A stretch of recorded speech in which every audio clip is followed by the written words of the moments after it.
Macy, can I start with you? Congratulations, this is awesome news for you. How did it all come about? Can you talk us through how it all happened? Thank you.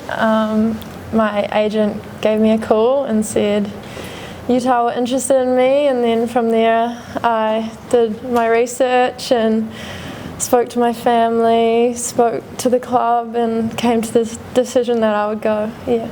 So was it something that you had your agent looking out for, or was the approach from Utah? No, Utah approached my agent because they were interested. Yeah. So how are you feeling now that you're going to be playing in one of the top women's leagues in the world? How are you feeling at the moment? Super excited. I think the NWSL is a huge league, and it's a massive opportunity for me to show myself on a big stage. So yeah, super excited. Was this part of the plan? To obviously Phoenix is where you've been this year in your first pro deal. Has the plan always been to look further afield at some point? Yeah, I think as a kid I always dreamed to play in the big leagues, so yeah, I didn't know it would come this soon, obviously, but yeah. And what's the situation with when you're leaving? I understand there's a visa that you have to get. What's the situation from here? Yeah, right now I'm just waiting on the visa, and there are 4 games in at the minute, so hopefully I can get in there and make an impact. Yeah. So you'll arrive and be straight in, because as you say, they're just starting their season at the moment. That's the plan? Yeah, I'm going to have to work my way into the team, work hard, try and get off the bench, but yeah. How do you reflect on your season here? It's been a huge season for me. I think I've grown a lot as a player and a person. I'm so grateful to Paul and the Phoenix for giving me this opportunity. Yeah. It's been big. Tim, can I ask you, is this a bittersweet day in some ways? You're losing one of your brightest talents, but she's going off on a bright and shiny new adventure? Yeah. Look, obviously the main kind of, emotion is like happiness for Macy, because it's a huge opportunity, as you said, to go and play in one of the best leagues in the world. And I think as a club, we're really proud of her and really excited about the stepping stone that we're providing here. And this is probably like a watershed moment in women's football in this country, to have a transfer like this and to have it at our club and to see one of our players kind of get this opportunity is just fantastic. So yeah, it's she's not going to be too easy to replace for sure, but it's obviously just overwhelmingly positive for everybody at the club, and particularly for Macy. It's an amazing opportunity, so we're delighted that it's come along for her. Knowing what you do about the NWSL, the standard over there, and what you know of Macy, how do you assess her ability to make that step?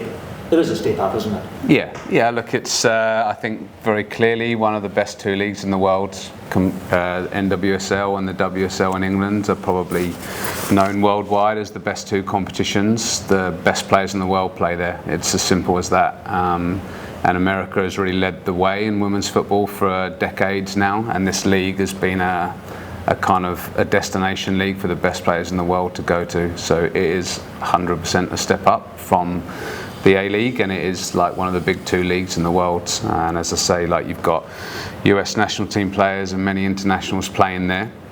So it's going to be a really exciting challenge for Macy, but I think I've always believed that she's got the ability to play at the top, and so I think as a footballer, she's ready to go and do this and take this next step in her career. And it would be exciting to watch now from a distance and see her and kind of watch how she goes in the next few years at Utah. And it's certainly exciting times ahead, so it's awesome.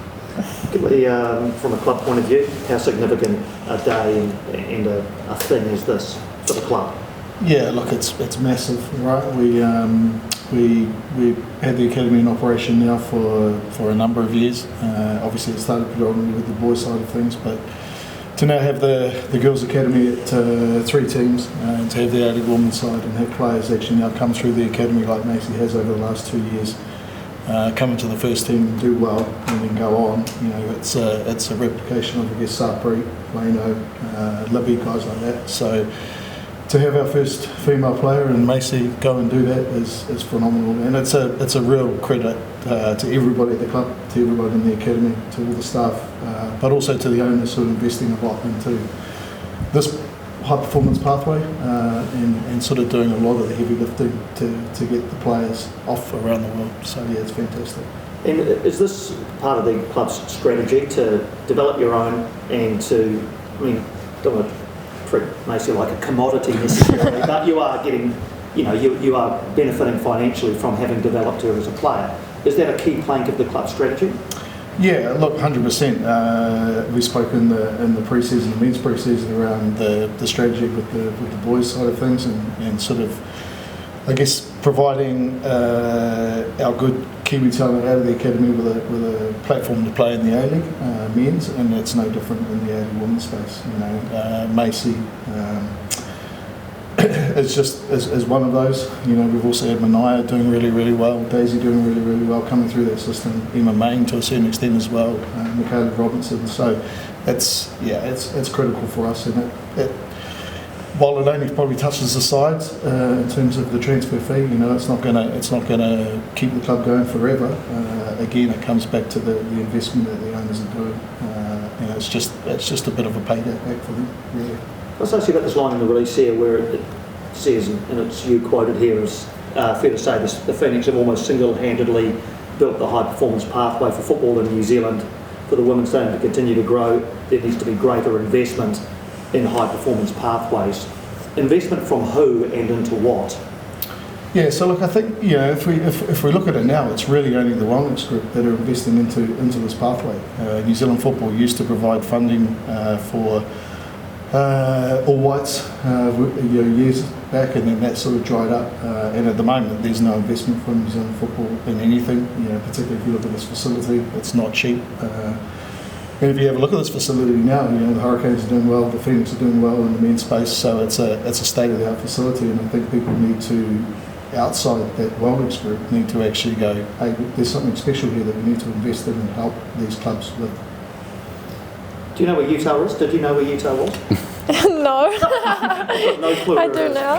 No American geography. Or do you know anybody there? They'll look after you when you get there. But do you know anybody in the team, or? No, I don't know anyone. But my agent has people who he represents that play for Utah. So I'm really excited to go over and meet the likes of Ali Sentner and play with her. So that would be really cool. Macy, a few questions from News Hub. What was the reaction when your family found out that you were going to be going to the NWSL? I was super excited. As I said before, I think it's a really cool opportunity for me to show myself on a big stage. Yeah. What are you looking forward to most about playing in the US? I think just that opportunity to be on a big stage and try and compete with the best in the world. It's not something every Kiwi gets to do, so I'm grateful for that. And what would you say about the pathway that's currently in place for young female footballers in New Zealand? I think it's great. I think the Phoenix Academy, starting there, it made me grow a lot, as I said before, Paul, and when I started with Katie and Izzy Coombs, they really helped me develop as a player and an athlete. So it's really cool that young girls can come up through that and make their way into the first team and hopefully sign bigger deals like this. And do you feel you're ready for the step up to the NWSL? Yeah, I don't think I'm ever going to feel perfectly ready, but super excited. I think I've worked hard for a long time, and this is my chance to go show everyone I can compete with the best. And I think Gilly and Teacher touched on it a bit before, but how big a deal is this, especially for you, Paul? How big a deal do you think is this for Macy to go to NWSL? Yeah, I think it's huge for football in New Zealand, for female footballers. There's going to be, I saw it with my own eyes in Christchurch. I was at the game. I've seen it all season. There's hundreds of young girls that are idolising the players at the Phoenix, that idolise Macy, and so this is a little bit like what Gilly was saying, like when Sarpreet left for Bayern, it was a bit of a game changer, and I think in women's football this is a game changing move. This is the biggest transfer we've ever had in women's football, and so now it opens the door. And the really exciting thing for me is, like, Macy's journey is different to everyone else's, and I think it just shows that you're going to have players in our academy now that are maybe thinking they're behind, or maybe thinking things aren't going well, or they're not on the right path, and you're going to have girls that aren't even in our academy yet that want to be. And for them to know that everyone's journey can be different, but if you believe in something and you work hard at something and you put in the effort that Macy's put into her game, then these things are possible. And I think like when you start opening that up, it's so exciting for young players, and to have that visible pathway now, and to have somebody like Macy show like what you can do and what you can achieve, then I just think that's the best possible outcome for young players in this country, for the academy, for New Zealand football. I think it's awesome having that pathway open now and visual to everybody. Did you always think it was a matter of time before Macy was picked up by top league? Yeah, I think like right from the start, you know, we talked about what her goals and ambitions were, and it was always to play in the best competitions, and I felt like I always believed that she was capable of doing that. In football, you don't get to necessarily choose the perfect timing all the time, and so like, yeah, I think, you know, it's come maybe a little bit sooner than we all expected, but that is a really good thing, because I think Utah have seen what Macy's been doing this season. I think here in New Zealand we've been talking about it a little bit, and internally we've been talking about progress and development and things that have been happening, but someone at a massive club has seen her ability, seen her talent, and said, we also want to invest in that and we believe in that. And so I think that's a really kind of comforting thing for us, because I think we knew how good of a player Macy could be, and we all wanted to kind of help on that pathway, but to have that validated by like such a big club, like in such a big league, I think shows that we're on the right path, we're doing the right things, and hopefully more in the future. And final one from News Hub, how much success do you think Macy can have in the US? Yeah, I think it's hard to say. Like obviously at this point in time, like the key thing is just for her to go and put a kind of our best foot forward, really, and it's stages, right? It's kind of like getting into the team, like Macy says, and then sort of establishing herself, settling in. But look, I think everyone's seen it through different parts of this season. Like she's technically one of the best players I've worked with, male or female. Like she has all the tools, and she's so much better for this season as a professional, and I think learnt a lot, and so is ready for this. And so yeah, the world's her oyster now. It's just about going out and doing what she does and see where it takes her. But it's exciting to think about what could happen in the future. And a few questions for you from Kate Wells at One News as well. Paul, although you're losing her, how happy are you for Macy? Yeah, look, I'm just over the moon for Macy. One of the great things about being a coach, especially when you have a background in the academy, is one of the key things you do this for is to see players progress and achieve their dreams. Like, and so when that happens, like it's an awesome feeling as like somebody that's played a part in that process.